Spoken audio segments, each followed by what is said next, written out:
Record വരുന്നു.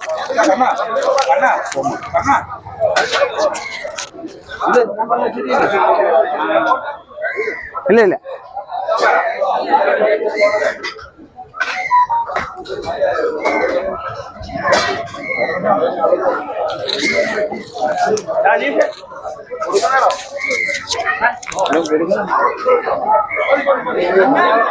രണ്ടാമത് കൊടുക്കാൻ ചോറില്ലടാ. ഇവിടെ അവിടെ വീട്ടിലുണ്ട് വെള്ളം. ഇന്ന് തിരുവുത്സവ കൂട്ടായ്മയുടെ അന്നദാനം. ഇന്നൊരു 7,000-ഓളം പേര് 8,000-ഓളം പേര് ആഹാരം കഴിച്ചു പോയിട്ടുണ്ട്. ഈ ലാസ്റ്റ് ദിവസം 29-ാം തീയതി ക്ഷേത്രത്തിന്റെ വക അന്നദാനമാണ്. 10 ജനങ്ങളിൽ നിന്ന് സഹായത്താലാണ് നടത്തുന്നത്. അത് 10,000-ഓളം പേരെയാണ് ക്ഷേത്ര കമ്മിറ്റി പ്രതീക്ഷിക്കുന്നത് അന്നദാനം കഴിക്കാനായി. ഇന്നത്തെ സന്നിധാനത്തിന്റെ ഗാനമേളയാണ്. വലിയ പ്രോഗ്രാമാണ്. 2-3 ഗസ്റ്റുകളുണ്ട്. സിനിമാ പിന്നണി ഗായകരൊക്കെ വരുന്ന വലിയ ഗാനമേളകൾ ഇന്ന് നടക്കുന്നത്. ഇന്ന് 8,000-ഓളം പേര് കഴിച്ചിട്ടുണ്ട്.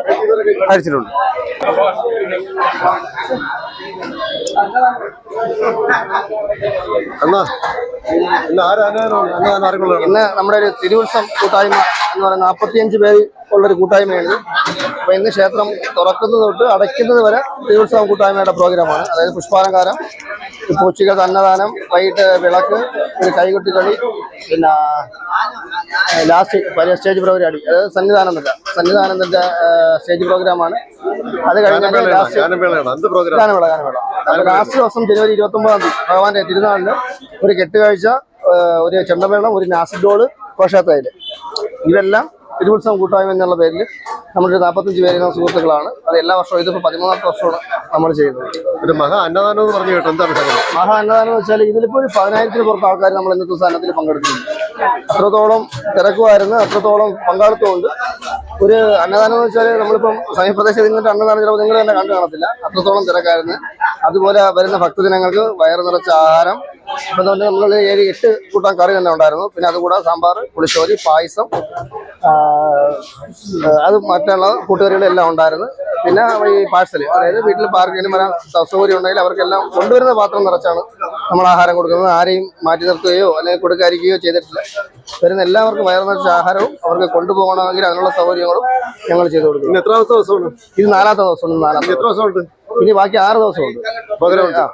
ജനുവരി 29-ാം തീയതിയാണ് അവസാന ദിവസം. ഈ വർഷം നമുക്ക് 7 അന്നദാനവും 3 കഞ്ഞിസദ്യയാണ് ഉള്ളത്. പിന്നെ എല്ലാ വ്യാഴാഴ്ചയും, അതായത് നമ്മുടെ ഉത്സവം കഴിഞ്ഞാൽ എല്ലാ വ്യാഴാഴ്ചയും ഇവിടെ പാൽപ്പായസം എന്നൊരു വഴിപാടുണ്ട്. ആ വഴിപാട് ഒരുപാട്, അതായത് നമ്മുടെ സമീപപ്രദേശത്ത് നല്ല വെളിയിൽ നിന്ന് വരെ ആൾക്കാർ ആ വഴിപാട് ചെയ്യാനായിട്ട് വരുന്നുണ്ട്. അന്ന് എല്ലാ വ്യാഴാഴ്ചയും ക്ഷേത്രത്തിലെ കഞ്ഞിസദ്യ ഭക്തജനങ്ങൾക്കായിട്ട് ക്ഷേത്ര കമ്മിറ്റി ഭക്ത സഹായത്താൽ തന്നെയാണ് ആ കഞ്ഞിസദ്യ ചെയ്യുന്നത്.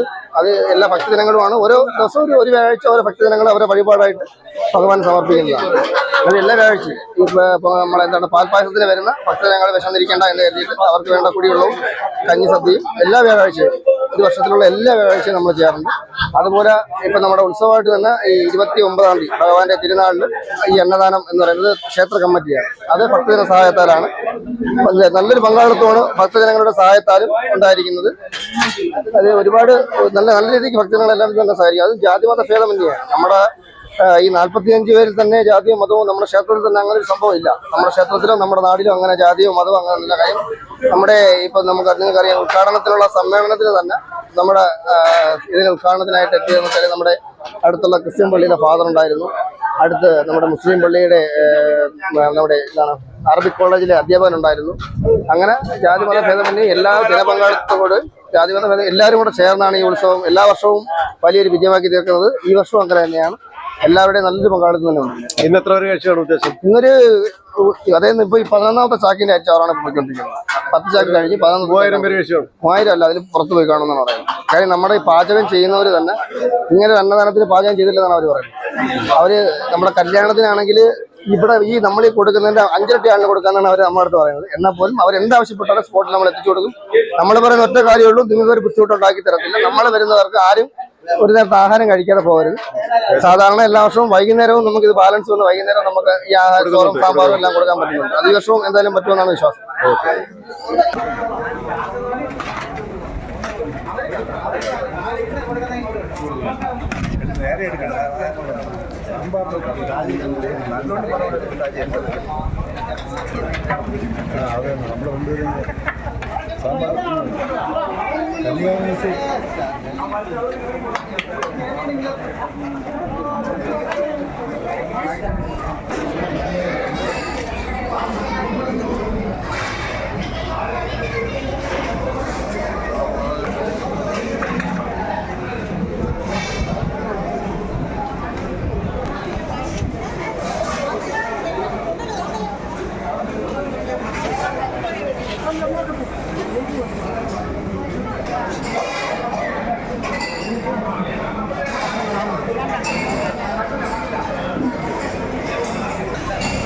അത് കാണാൻ വീട്ടിലൊക്കെ വരുന്നതാണ്.